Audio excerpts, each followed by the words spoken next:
A man wakes in the dark, long before the sun. He walks to a small room where a fire is burning.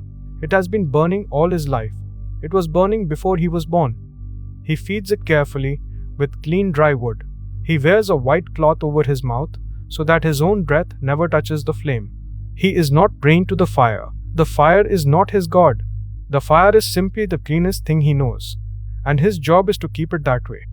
These were real places, fire temples with a flame kept at the center of the room, and some of those flames have been fed and guarded for many centuries, handed on from keeper to keeper, so that a fire one priest lit is still burning now. Then he steps outside, and he looks up, and what he sees above him is not a clock, it is not a map, it is not a machine. He sees an army. Every star up there is a soldier, and they are holding a line all night, every night, against something that wants to put the lights out. This is the story of Persia, the first people in our journey to look up at the sky and see a war between good and evil. On this journey, we have followed the sky around the world. First, people simply noticed it. Then, Mesopotamia wrote it down on wet clay. Babylon learned to predict it. Egypt built its whole world around it.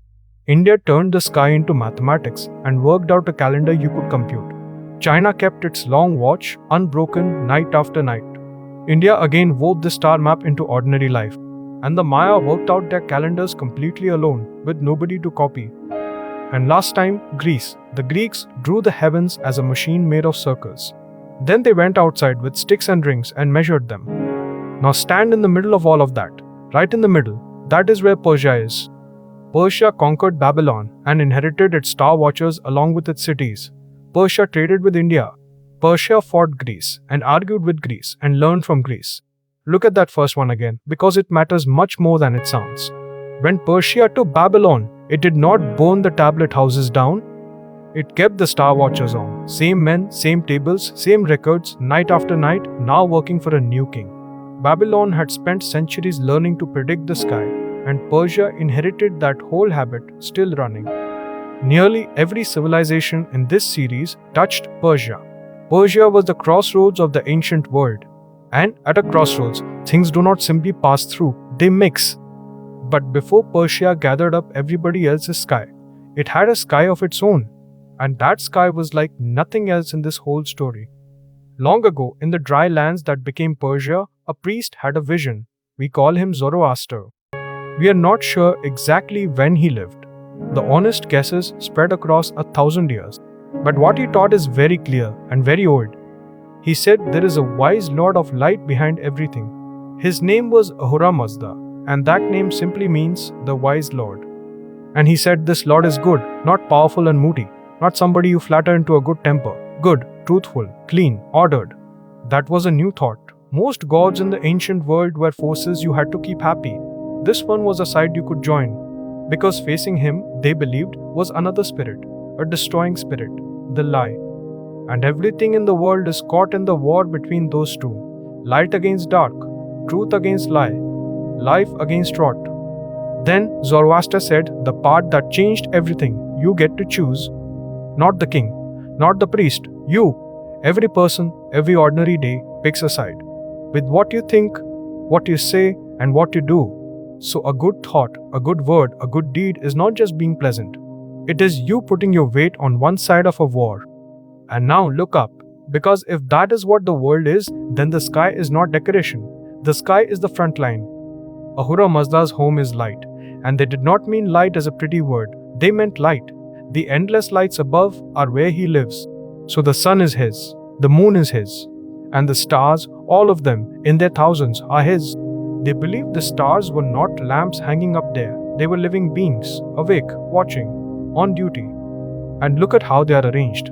In ranks.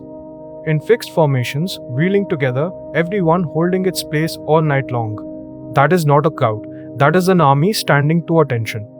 And underneath, darkness, drought, sickness, rot, things that crawl and bite and spoil. In their picture, the attack always comes from below. So night is not rest, night is the battle, and the stars are the reason the darkness never quite wins. Think about what that does to the simple act of looking up. You are not a spectator, you are being defended. And the people whose job it was to watch all of this had a name you already know. They were called the Magi, They were a priestly class, and a large part of their work was watching the sky and working out what it meant. In the Persian world, they were the sky experts. And our word magic comes straight from them. That is how tightly their name stuck to the business of reading the heavens. And some of those soldiers had names and jobs. Take the brightest star in the whole sky. You can find it low on a winter night, following the hunter, burning white and flashing its colors as it twinkles. To them, that star was a warrior spirit, Tishtriya.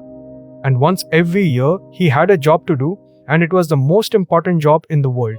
He had to bring the rain, because in that dry land everything hangs on rain. No rain, no wheat, no people. It is that short. So they told it as a fight. The rain star spirit comes down to the great water as a shining white horse. And waiting for him is the drought demon, a black horse. Bald and ugly, everything the white horse is not. The two of them fight at the water's edge, and if the white horse wins, the waters rise, the clouds gather, and the rain finally comes. And here is the part I love most. They believed the rain star fights better when people are good. Your honesty, your kept promises, your fair dealing, all of it was thought to feed his strength up there in the sky. So a farmer waiting for rain was not helpless. He had a part to play in it. What he did down here mattered up there. That is the whole Persian sky in one picture. The heavens are not separate from how you behave. They run on it. And the rain star was not on guard alone. They saw 4 great stars set as watchmen, one over each quarter of the sky, 4 corners, 4 sentries. One is the red eye in the face of the bull, sitting in a little V of stars. One is the bright white heart of the lion. One is the deep red heart of the scorpion, hanging low and heavy in summer. And one sits far in the south, quite alone, with nothing bright anywhere near it. Spread out like that, they cover everything. Whichever way you turn, one of the 4 is looking back at you. And there was a practical side to those 4. Spaced around the sky like that, they work as markers. When one of them stands in a certain place as night falls, you know roughly where you are in the year. The same 4 stars are doing 2 jobs at once. Sentries in a war and signposts to the seasons. Persia never saw those as 2 separate things. And the same idea came right down into the calendar. Every single day of the month was under the care of a holy being. So the day you were born, the day you married, the day you sowed your field, each one belonged to somebody and had a character of its own. Which means you never had a blank day. Every day had a guardian. Every day had a side. Then they did something bolder still. They put time itself into the war. Most ancient people saw time as a circle. The seasons come back, the stars come back, round and round forever with no end. Persia said no, time has a shape. It has a beginning, a middle and an end. They told it in enormous ages, thousands of years long. First, light alone, then the attack and the world spoiled. Then the long mixed struggle that we are living inside right now. And then at the finish, light wins completely, not coming round again. Once and for good. And at that finish, they believed everything is made new. The world does not get thrown away. It gets cleaned and repaired and set right, and then it carries on without the darkness in it. So the goal was never to escape the world. The goal was a mended world. That is a very different flavor of hope from most of what came before it. So history is not a wheel. History is a road, and the road is going somewhere. Sit with that, because it is one of the biggest ideas anybody in this whole series ever had.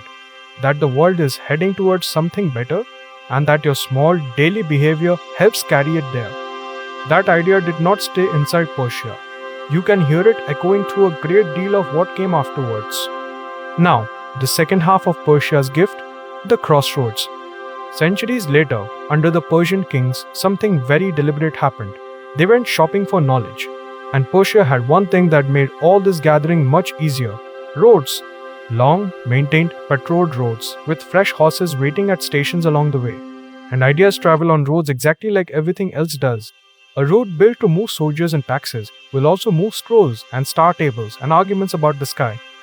Greek geometry was brought in and translated. Babylonian number tables were kept and used and taught. Indian methods and Indian numerals came up the trade roads. And Persia did not just park these things on separate shelves. Persian scholars put them in one place, in one language, and made them work together. Then they bent the whole pile toward their own question. Not only where will the wanderers be, But what does it mean? So they grew star omens into something enormous. Not the fortune of one man, the fate of everybody. They watched for the rare nights when the two slowest bright wanderers meet in the same small patch of sky. That happens roughly once in 20 years. And they read those meetings as the joints of history.